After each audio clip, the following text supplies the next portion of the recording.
He's looking at you, kid. I always do this when I decide to have my second cup of coffee in the morning. That's why I have my coffee every time I'm here. I have 2 cups of coffee a day, generally speaking. The first thing out of bed, after the animals are fed and my teeth are brushed, I get my coffee and I sit outside and have my morning time with God and my coffee. And then I get my work done that needs to be done. Ooh, my shoulder hurt. And then I have my second cup of coffee. Now, occasionally I may have a third. Now, you guys got my whole coffee regimen, which I'm sure you didn't tune in to hear. But with that said, we're going to talk about encouragement today. Did you know that encouragement has the power to change lives? Can you imagine? Now listen, hear that again. Encouragement has the power to change lives. And the beautiful part of that is we all have the power to encourage. You know, when people say, I don't know what my ministry is, I don't have a ministry, I'm going to tell you, just shut up. Learn to be an encourager. That is the best ministry you could have. Encourage people. You know, I love the scripture that says, kind, sweet words are like a honeycomb, sweet to the soul and healing to the bones. Imagine, healing to the bones. Hold on a minute. Guido, come over here and see we have guests here. Don't start barking. You know, I mean, he's not perfect. He's almost perfect.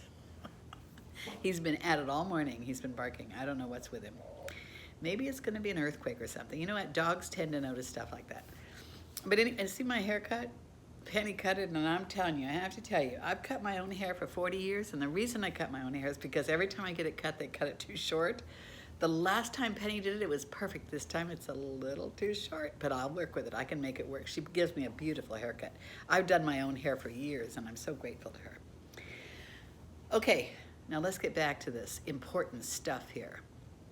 Healing to the bones. Sweet words. Now, why in the heck aren't all of us saying sweet words to people?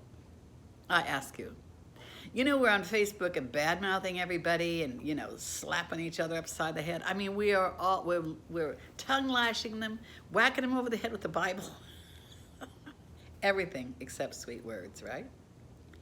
I humbly asked God the other day, Lord, help me to be an encourager. What a sweet thing to be in life, an encourager. Changing lives, the power to change a life. You know, there isn't a soul alive, no matter how confident they are, that doesn't need encouraging. You know, set your little cap today, along with me, to become that encourager, to put out those sweet words that are going to actually help heal people's flesh. You know, there's another scripture that talks about it. It's what does it say? Something about the bones, healing to the bones. So, you know, here you have, as we all get older, what happens? Our bones get weak, huh? Our bones get arthritis usually. I have a feeling if all of us operated like God wanted us to at the beginning, that arthritis would almost be unheard of. If in fact this scripture is true, and I believe every scripture is true, we have that kind of power. I'm telling you, I'm excited about this. I've known this for a long time, but you know what? I have not always operated in it. And I'm going to tell you the sad reason why a lot of people don't encourage others. They're prideful, their ego. They don't want you to get better than them. They don't want you to think you're better than they are. Isn't that awful? And I'm going to tell you what, I've done it too. I ain't telling her she looks good because she looks better than me already. I mean, yeah, I've done it too. Isn't that just puny? When you take the time, stop and notice what your flesh does. Because the flesh will sneak things right in there. You just whip on by. You didn't even notice that you did it. Stop and notice when you do stuff like that. I mean, I'm going to tell you, I have withheld compliments from people so many times. I knew I was doing it, just chose not to do it. Can't give it no compliment. I'm telling you guys, let's stop it. Let's start operating the way God intended for us to operate as good human beings that are here to support one another and to change people with our encouraging words. You know, I've heard people say before, I love this. There's a story, and I hope I have enough time. You know what? If it's too long, just cut me off. You don't have to watch the whole thing. Okay, there was this family of children, and one of them ended up going to college and becoming a doctor. And the whole family, nobody in that family had ever gone to college, ever. And so he was being interviewed once, and they asked him, you know, what moved on you to make you want to go to college like that and become a doctor? That was a big one, a doctor, you know. And he said, you know, I had an uncle that encouraged me to do it, and I decided I would do it. That uncle encouraged the boy to go to college, and he did it and became a doctor. I mean, hello, why aren't we all doing that? And especially to our young people. You know, they hear so much negativity. They hear so much about the millennials and how they're this, and I'm guilty too. I'm not pointing fingers at you, I'm talking to myself. Honestly, nobody learns more from these videos than I do. I learn so much. I listen to them and I go, whoa, that was really good. What was it Eric told me that was? I said to him, oh, I made a comment to him the other day that I don't need people to stroke me. If nobody strokes me, I just stroke myself. And he said, what was the word he said? He told me, oh, mother, that's a blah, blah, blah, whatever it is, people that do that. I suppose I am a little bit. You know, it's a strange characteristic, but I'm grateful for it.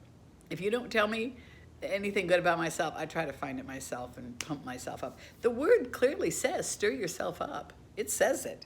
You know, we are supposed to stir ourselves up. So anyway, you be the one that convinces someone they should go to college. You be the one that tells someone that they have a gift that they should put into practice. You be the one that tells somebody, you know, you're a master at what you do. Be the one that compliments your friend. I love your hair today. You know, be the one that says, oh, your body, you look like you've lost a couple pounds. You know, tell people when you see something good. Tell them. Even if you're at the market and you see somebody, you think to yourself, I like that purse. You know, say to them, I like your purse. You know, I'm telling you guys, let's do this. God will be very proud with you, very pleased with you. All right, well, I got that across, and I'm going to go out there today and I'm going to start encouraging people. I'm going to really, really be an encourager, and I hope you are too.